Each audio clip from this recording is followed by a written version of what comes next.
ನಮಸ್ತೆ ಎಲ್ರಿಗೂ. ಹೇಗಿದ್ದೀರಾ ಎಲ್ಲರೂ ಚೆನ್ನಾಗಿದ್ದೀರಾ ಅಂದ್ಕೊಳ್ತೀನಿ. ನಾನು ಕೂಡ ತುಂಬ ಚೆನ್ನಾಗಿದ್ದೀನಿ. Welcome back to my YouTube channel food for good. ನಾನು ಇವತ್ತಿನ ವಿಡಿಯೋದಲ್ಲಿ ಮನೆಗೆ ನಾವು ಟೀ ಕಾಫಿಗೆ ತಂದಿರೋಂಥ ಹಾಲಿಂದ ಕೆನೆಯನ್ನು ತೆಕ್ಕೊಂಡು ಆ ಹಾಲಿನ ಕೆನೆಯಿಂದ ಬೆಣ್ಣೆ ಮಾಡೋದು ಹೇಗೆ ಅಂತ ಇವತ್ತಿನ ವಿಡಿಯೋದಲ್ಲಿ ಹೇಳ್ಕೊಡ್ತಾ ಇದ್ದೀನಿ. ಬನ್ನಿ ಹೇಗೆ ಮಾಡೋದು ಅಂತ ನೋಡ್ಕೊಂಬರೋಣ. ಅದಕ್ಕೆ ಮೊದಲು ನೀವಿನ್ನೂ ನಮ್ಮ ಚಾನಲ್ನ ಸಬ್ಸ್ಕ್ರೈಬ್ ಮಾಡದೆ ನೋಡ್ತಾ ಇದ್ದೀರಿ ಅಂತಾದರೆ ಈ ಕೂಡಲೇ ಸಬ್ಸ್ಕ್ರೈಬ್ ಮಾಡ್ಕೊಳ್ಳಿ. ಹಾಗೆ ಪಕ್ಕದಲ್ಲೇ ಬರೋವಂಥ ಬೆಲ್ ಐಕನ್ನು ಕ್ಲಿಕ್ ಮಾಡ್ಕೊಳ್ಳಿ. ಇದರಿಂದ ನಾನು ಹಾಕೋ ಎಲ್ಲ ರೆಸಿಪಿಗಳ ನೋಟಿಫಿಕೇಷನ್ ನಿಮಗೆ ಬರುತ್ತೆ. ಬನ್ನಿ, ಹಾಗಿದ್ರೆ ತಡ ಮಾಡೋದು ಬೇಡ, ನೋಡ್ಕೊಂಬರೋಣ ಹಾಲಿನ ಕೆನೆಯಿಂದ ಬೆಣ್ಣೆನ ಯಾವ ಥರ ತಯಾರು ಮಾಡ್ಕೊಳ್ಳೋದು ಅಂತ. ನಾನು ಇದಕ್ಕೋಸ್ಕರ ಬ್ಲೂ ಕಲರ್ ನಂದಿನಿ ಹಾಲಿನ ಪ್ಯಾಕೆಟ್ನ ತೊಗೊಂಡಿದ್ದೀನಿ. ಇದು ಹಾಲು ತುಂಬ ತೆಳ್ಳಗಿರುತ್ತೆ, ಆದರೆ ಬಿಸಿ ಮಾಡಿದಾಗ ಕೆನೆ ತುಂಬಾ ಚೆನ್ನಾಗಿ ಬರುತ್ತೆ.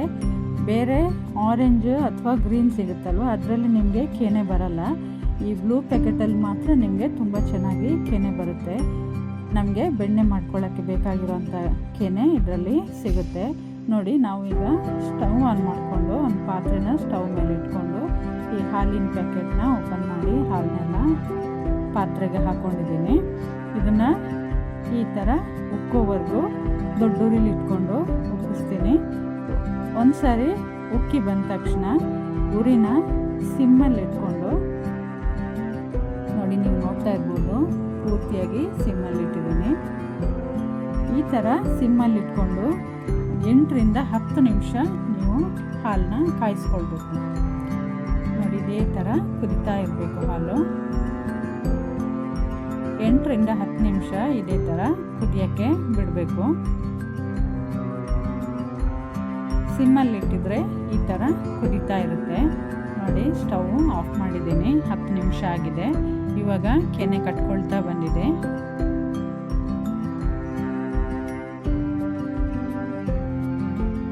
ನೀವು ನೋಡ್ತಾ ಇರ್ಬೋದು, ಕುದ್ದು ಹಾಲು ಗಟ್ಟಿಯಾಗಿ ಕೆನೆ ಚೆನ್ನಾಗಿ ಬರುತ್ತೆ. ಈಗಿನದನ್ನ ಸ್ಟವ್ ಮೇಲಿಂದ ಕೆಳಗಡೆ ಇಳಿಸೋಣ. ನೋಡಿ, ಒಂದು ಕಡೆ ಎತ್ತಿಡ್ತಾ ಇದ್ದೀನಿ. ಇದು ಇಲ್ಲಿಗೆ ತಣ್ಣಗಾಗಬೇಕು. ನೀವು ಪ್ಲೇಟ್ ಮುಚ್ಚಿಟ್ರೂ ಓಕೆ, ಮುಚ್ಚಿಡಲಿಲ್ಲ ಅಂದರೂ ಓಕೆ, ತಣ್ಣಗಾಗೋಕ್ಕೆ ಹಾಗೆ ಬಿಡಬೇಕು. ಅದಾದಮೇಲೆ ಅದನ್ನು ತಣ್ಣಗಾದ್ಮೇಲೆ ತೆಗೆದು ಫ್ರಿಜ್ಜಲ್ಲಿ ಇಟ್ಕೊಳ್ಬೇಕು. ಇವಾಗ ನಾನು ಒಂದು ಗಾಜಿನ ಬೌಲ್ನ ತೊಗೊಂಡಿದ್ದೀನಿ. ನೋಡ್ತಾ ಇರ್ಬೋದು ನೀವು ಹಾಲಿನ ಕೆನೆ ಎಷ್ಟು ಚೆನ್ನಾಗಿ ಬಂದಿದೆ ಅಂತ, ಎಷ್ಟು ದಪ್ಪ ಬಂದಿದೆ ಅಂತ. ಆ ಗಾಜಿನ ಬೌಲಿಗೆ ಸ್ವಲ್ಪ ಮೊಸರು ಅಥವಾ ಮಜ್ಜಿಗೆನ ಹಾಕ್ಕೊಂಡಿದ್ದೀನಿ. ಅದಕ್ಕೇ ನಾನು ಈ ಹಾಲಲ್ಲಿ ಬಂದಿರೋಂಥ ಕೆನೆನ ಹಾಕಿಟ್ಕೊಳ್ತಾ ಇದ್ದೀನಿ. ನೋಡ್ಬೋದು ನೀವು ಎಷ್ಟು ದಪ್ಪಾಗಿ ಎಷ್ಟು ಚೆನ್ನಾಗಿ ಬಂದಿದೆ ಅಂತ ಕೆನೆ. ಇದು ಫ್ರಿಜ್ಜಲ್ಲಿಟ್ಟು ಒಂದಿನ ಆದಮೇಲೆ ಇಷ್ಟು ಗಟ್ಟಿಯಾಗಿ ಕೆನೆ ಬರುತ್ತೆ. ನಾವು ಯಾವತ್ತೂ ನೆನ್ಪಿಟ್ಕೊಳ್ಬೇಕು, ಹಾಲು ಬಿಸಿ ಮಾಡಿ ತಣ್ಣಗಾದ ತಕ್ಷಣ ಇಷ್ಟು ಗಟ್ಟಿಯಾಗಿ ಕೆನೆ ಬರಲ್ಲ. ಅದು ತಣ್ಣಗಾದ್ಮೇಲೆ ಒಂದಿನ ನಾವು ತೆಗೆದು ಫ್ರಿಜ್ಜಲ್ಲಿ ಇಟ್ಕೊಂಡ್ರೆ, ಇವತ್ತು ಫ್ರಿಜ್ಜಲ್ಲಿ ಇಟ್ಕೊಂಡ್ರೆ ನಾಳೆ ಬೆಳಿಗ್ಗೆ ತೆಗೆದು ನೋಡಬೇಕಾದ್ರೆ ಇಷ್ಟು ದಪ್ಪ ಕೆನೆ ಬಂದಿರುತ್ತೆ. ಇಲ್ಲಾಂದರೆ ಇಷ್ಟು ದಪ್ಪ ಕೆನೆ ಡೈರೆಕ್ಟಾಗಿ ಹಾಕೋಕ್ಕೆ ನಿಮಗೆ ಸಿಗಲ್ಲ. ಈ ಥರ ಇದಕ್ಕೆ ಕೆನೆ ಹಾಕಿ ಹೆಪ್ಪಾಕಿ ಮುಚ್ಚಿಡ್ತಾ ಇದ್ದೀನಿ. ಮುಚ್ಚಿಟ್ಟು ಹೊರಗಡೆನೇ ಇಡಬೇಕು. ಫ್ರಿಜ್ಜಲ್ಲಿ ಡೈರೆಕ್ಟ್ ಇಡಬಾರ್ದು, ಯಾಕೆಂದರೆ ಇದು ಕೆನೆ ಹೋಗಿ ಮೊಸರಾಗಬೇಕಲ್ವ, ಅದಕ್ಕೋಸ್ಕರ.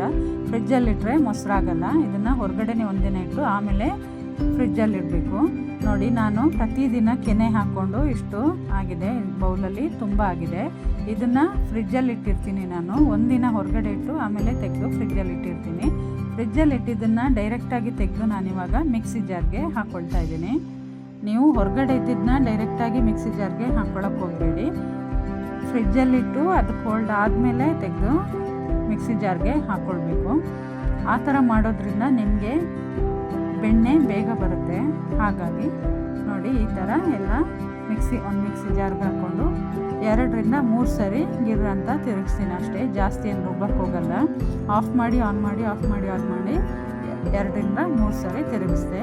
ಇವಾಗ ನಾನು ಒಂದು ಪ್ಲಾಸ್ಟಿಕ್ ಡಬ್ಬನ ತೊಗೊಂಡಿದ್ದೀನಿ. ನೋಡಿ, ಈ ಥರ ಮುಚ್ಚಳ ಇರೋ ಅಂಥದ್ದಾಗಬೇಕು. ಟೈಟಾಗಿ ಅದು ಕೂರಬೇಕು ಮುಚ್ಚಬೇಕಾದ್ರೆ. ಅಂಥ ಡಬ್ಬನ ತೊಗೊಳ್ಬೇಕು. ಈ ರುಬ್ಕೊಂಡಿರೋ ಅಂಥ ಮೊಸರನ್ನ ನೋಡಿ ಇದಕ್ಕೆ ಹಾಕ್ಕೊಳ್ತಾ ಇದ್ದೀನಿ. ಅದಕ್ಕೇ ಸ್ವಲ್ಪ ನೀರು ಹಾಕ್ಕೊಂಡು ತೊಳೆದು ಹಾಕ್ಕೊಳ್ಬೋದು. ಜಾಸ್ತಿ ಏನು ಗಟ್ಟಿ ಇರಬೇಕಾಗಿಲ್ಲ ಅದು. ನೋಡಿ, ಮಿಕ್ಸಿ ಜಾರ್ಗೆಲ್ಲ ಕ್ಲೀನಾಗಿ ನೀರು ಹಾಕಿ ತೊಳೆದು ಹಾಕ್ಕೊಳ್ತಾ ಇದ್ದೀನಿ.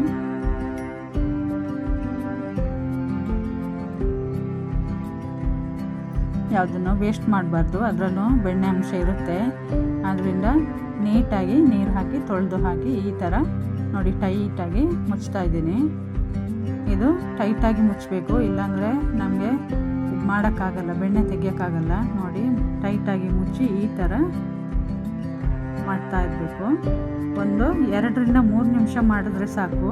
ನಾವು ಫ್ರಿಜ್ಜಲ್ಲಿಟ್ಟಿರೋ ಕೆನೆನ ಅಥವಾ ಮೊಸರನ್ನು ತೆಗೆದು ಹಾಕಿರೋದ್ರಿಂದ ಇದು ಬೇಗ ಬೆಣ್ಣೆ ಬರುತ್ತೆ. ನೀವು ಹೊರಗಡೆನೇ ಇಟ್ಟು ಹಾಗೇ ಮಾಡ್ತೀನಿ ಅಂದರೆ ತುಂಬ ಲೇಟ್ ಆಗುತ್ತೆ. ಈ ಥರ ಮಾಡಬೇಕು, ತುಂಬ ಫೋರ್ಸ್ಫುಲ್ಲಿಯಾಗಿ ನೋಡಿ ಈ ಥರ ಮಾಡಬೇಕು. ಮೇಲು ಕೆಳಗು ಫೋರ್ಸಾಗಿ ಮಾಡಬೇಕು. ನಿಧಾನಕ್ಕೆ ಮಾಡಿದ್ರೆ ಬರಲ್ಲ. ನೋಡಿ ಬಂತು, ನೀವೇ ನೋಡ್ತಾ ಇರ್ಬೋದು. ಜಾಸ್ತಿ ಟೈಮ್ ಏನು ಮಾಡಿಲ್ಲ ನಾನು, ಎಷ್ಟು ಚೆನ್ನಾಗಿ ಬೆಣ್ಣೆ ಬಂತು ಅಂತ. ಒಂದು 10ರಿಂದ 15 ಸರ್ತಿ ಮೇಲು ಕೆಳಗು ಮಾಡಿದ್ದೀನಿ ಅಷ್ಟೇ. ಅಷ್ಟು ಬೇಗ ಇಷ್ಟು ಚೆನ್ನಾಗಿ ಬೆಣ್ಣೆ ಬಂದಿದೆ. ಇವಾಗ ಇದನ್ನು ಒಂದು ಬೌಲ್ ತೊಗೊಂಡು ಬೌಲ್ಗೆ ಹಾಕ್ಕೊಳ್ತಾ ಇದ್ದೀನಿ.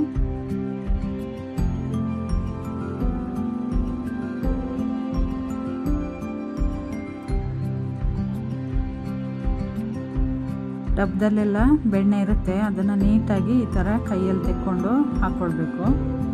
ವೇಸ್ಟ್ ಮಾಡೋಕ್ಕೆ ಹೋಗಬಾರ್ದು. ನೋಡಿ ಎಷ್ಟು ಬೆಣ್ಣೆ ಇದೆ ಅಂತ.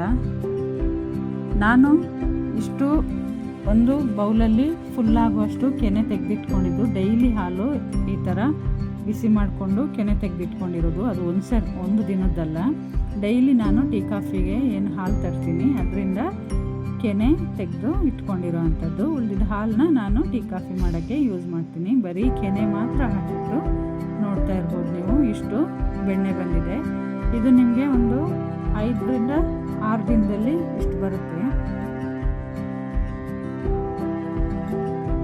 ನೀವು 1 ಲೀಟ್ರ್ ಹಾಲು ತೊಗೊಂಡ್ರೆ ಬೇಗನೆ ಒಂದು 2ರಿಂದ 3 ದಿನದಲ್ಲಿ ಇಷ್ಟು ಬೆಣ್ಣೆ ಬರುತ್ತೆ. ಅರ್ಧ ಲೀಟ್ರ್ ಹಾಲು ತೊಗೊಂಡ್ರೆ 1 ವಾರ ಮಾಡಬೇಕಾಗುತ್ತೆ. 1 ವಾರದ ಕೆನೆ ತೆಗೆದಿಟ್ರೆ ಇಷ್ಟು ದಪ್ಪ ಬೆಣ್ಣೆ ಬರುತ್ತೆ. ನೋಡ್ತಿರ್ಬೋದು ನೀವು ಎಷ್ಟು ಚೆನ್ನಾಗಿ ಬಂದಿದೆ ಅಂತ.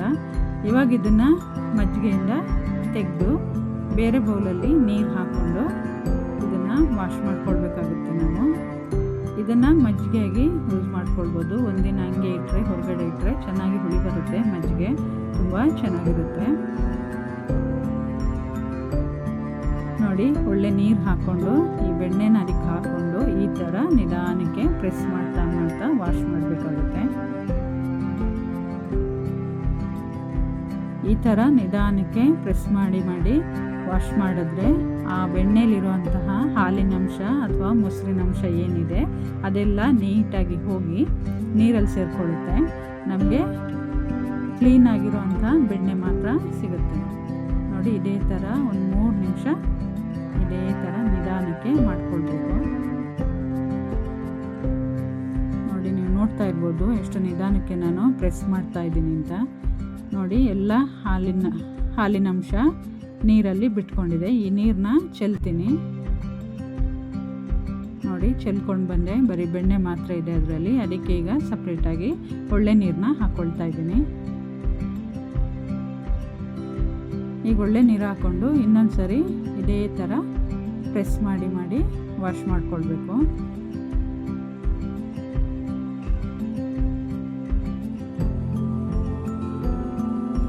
ನೀವು ನೋಡ್ತಾ ಇರ್ಬೋದು ಪ್ರೆಸ್ ಮಾಡಿ ವಾಶ್ ಮಾಡಬೇಕಾದ್ರೆ ಅದರಲ್ಲಿರೋ ಅಂಥ ಎಲ್ಲ ಹಾಲಿನಂಶ ಮೊಸರಿನಂಶ ಎಲ್ಲ ಬಿಟ್ಕೊಳ್ಳುತ್ತೆ.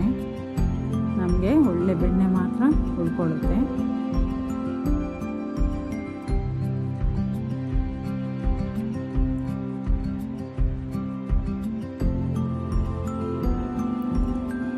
ನೀವು ಆರೆಂಜ್ ಕಲರ್ ಪ್ಯಾಕೆಟ್ ಅಥವಾ ಗ್ರೀನ್ ಕಲರ್ ಪ್ಯಾಕೆಟ್ ತಂದರೆ ಅದರಲ್ಲಿ ನಿಮಗೆ ಕೆನೆ ಸಿಗಲ್ಲ.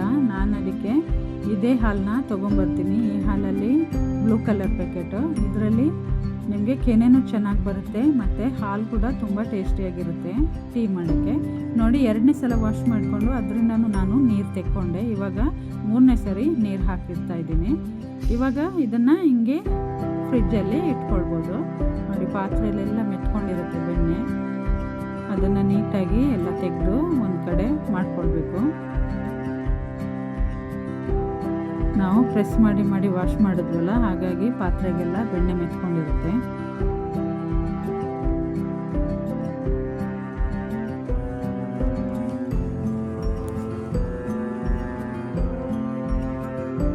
ಇವಾಗ ಒಳ್ಳೆ ನೀರು ಹಾಕಿ ಇದನ್ನು ಒಂದು ತಟ್ಟೆ ಮುಚ್ಚಿ ಇದನ್ನು ಫ್ರಿಜ್ಜಲ್ಲಿ ಇಟ್ಕೊಳ್ತೀನಿ ನಾನು. ಡೈಲಿ ನೀರು ಚೇಂಜ್ ಮಾಡ್ತಾ ಇರಬೇಕು. ಫ್ರಿಜ್ಜಲ್ಲಿ ಇಟ್ರೂ ಆ ನೀರು ತೆಗೆದು ಬೇರೆ ನೀರು ಹಾಕಿಟ್ಕೊಳ್ಬೇಕು. ಇದೇ ಥರ ನೀವು ವಾರಕ್ಕೊಂದ್ಸರಿ ಬೆಣ್ಣೆ ತೆಗೆದು ಒಂದೇ ಕಡೆ ಹಾಕಿಟ್ಕೊಂಡ್ರೆ ಅದರಿಂದ ನಿಮಗೆ ಬೇಕಾದಾಗ ತುಪ್ಪನ ಕಾಯಿಸ್ಕೊಳ್ಬೋದು. ತುಪ್ಪ ಕಾಯಿಸ್ಕೊಳ್ಳೋದು ಹೇಗೆ ಅಂತ ನಾನು ಈ ಹಿಂದೆನೇ ವಿಡಿಯೋ ಮಾಡಿ ಹಾಕಿದ್ದೀನಿ, ನನ್ನ ಚಾನಲಲ್ಲಿದೆ, ನೀವು ನೋಡ್ಕೊಳ್ಬೋದು. ಈ ಥರ ಪ್ರತಿ ವಾರ ಬೆಣ್ಣೆ ತೆಗೆದು ಈ ಥರ ಸ್ಟಾಕ್ ಮಾಡಿ ಇಟ್ಕೊಳ್ತೀನಿ ನಾನು. ಇದನ್ನು ಮುಚ್ಚಳ ಮುಚ್ಚಿ ಫ್ರಿಜ್ಜಲ್ಲಿ ಎತ್ತಿಟ್ಕೊಂಡಿರ್ತೀನಿ. ಬೇಕಾದಾಗ ತೆಗೆದು ಬೆಣ್ಣೆ ಮಾಡ್ಕೊಳ್ತೀನಿ. ನೀವು ನೋಡ್ತಾ ಇರ್ಬೋದು, ಇದು 2 ವಾರದ್ದು ಬೆಣ್ಣೆ. ಇದು 2 ಸರಿ ಮಾಡಿದ್ದೀನಿ ಅಷ್ಟೇ, ಅಷ್ಟಕ್ಕೆ ಇಷ್ಟು ಬೆಣ್ಣೆ ಬಂದಿದೆ. ಈ ವಿಡಿಯೋ ನಿಮಗೆ ಇಷ್ಟ ಆಯಿತು ಅಂತ ಅಂದ್ಕೊಳ್ತೀನಿ. ಇಷ್ಟ ಆದರೆ ಲೈಕ್ ಮಾಡಿ, ಕಮೆಂಟ್ ಮಾಡಿ, ಹಾಗೂ ನಿಮ್ಮ ಫ್ಯಾಮಿಲಿ ಫ್ರೆಂಡ್ಸ್ಗೂ ಶೇರ್ ಮಾಡಿ. ಇನ್ನೊಂದು ಹೊಸ ರೆಸಿಪಿ ಜೊತೆ ಸಿಗೋಣ. Thank you for watching.